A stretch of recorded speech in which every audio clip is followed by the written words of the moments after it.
What's going on, everybody? It's EricRayweather back here, and in today's video I'm going to be showing you one of the best rushing formations in Madden. I'm going to show you a very good 1-2 punch that is hard to defend and can really help you move the ball for some big yards on the ground. If this is your first time on the channel and you want to stay up to date on the best Madden news, tips, and just updates to the game, make sure to subscribe and hit the bell below so that you never miss any uploads. The formation we're looking at today is the I-form slot flex. It's going to be a nice little two-play running scheme. This formation also has tons of really good pass plays in it as well, so it's not just a running formation, but you're going to build around the run. What you want to typically do with this run is you want to flip it back left and you want to run to the side with the wide receivers, because you're going to pick up big yardage. You're going to get very good blocking out of this, especially if you have good blocking wide receivers, and you're going to pick up a lot of times 8 to 10 yards a run.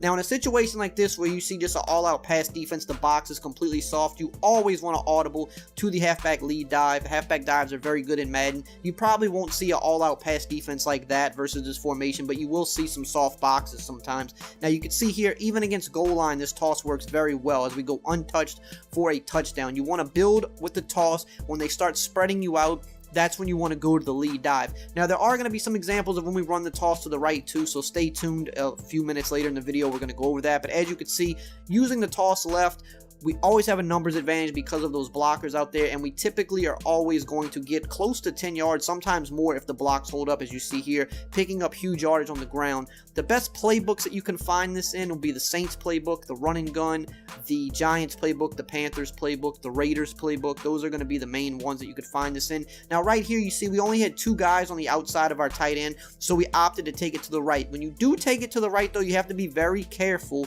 You have to really let your block set up. You see, now we have 3 guys lined up over on the right here outside of our tight end, so that's a no-go. Right here, we want to flip it back left, or we could have did a halfback dive there because the box was weak. There was only 5 guys in the box, but we opted to go for the toss to the left. So you only want to toss right when you have 2 guys or less outside of the tight end. You see here we have 3 guys outside of the tight end again, so that's not good. But if we were to audible to a man defense here, and you see how things get lined up, now we can toss it to the right. And sometimes this cornerback on the outside in game will actually line up right over the tight end, which is even better. In that situation, you definitely want to toss it to the right because you have a numbers advantage and you have a leverage advantage to the sideline. You just have to make sure when you toss it right, don't jam on the turbo so quick. You want to let your block set up and then pull away.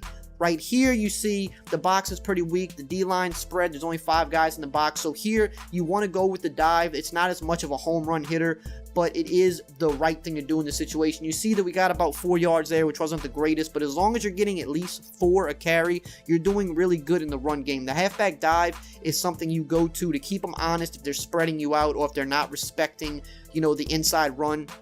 You may only get 4 to 5 yards, or you may break it for a bigger gain, but you have to keep them honest if they're not respecting the inside. You're not looking to hit a home run with the dive. You're just looking to get consistent yards. You see right here, there's only 4 in the box. It's more of a pass defense, so we go for the dive, and you see that we get such a huge gain out of that. So if they are not respecting the box, you absolutely always go for the dive. You see here again, only 5 guys in the box, very spread out D-line. We got about 5 yards before contact. We did break, the tackle and got some extra yards, but we got 5 before contact, which is good. So I hope you enjoyed this video. I hope you found it helpful. If you did, as always, like, comment, subscribe. Check out some of these other good videos right here, and I will see you guys next time.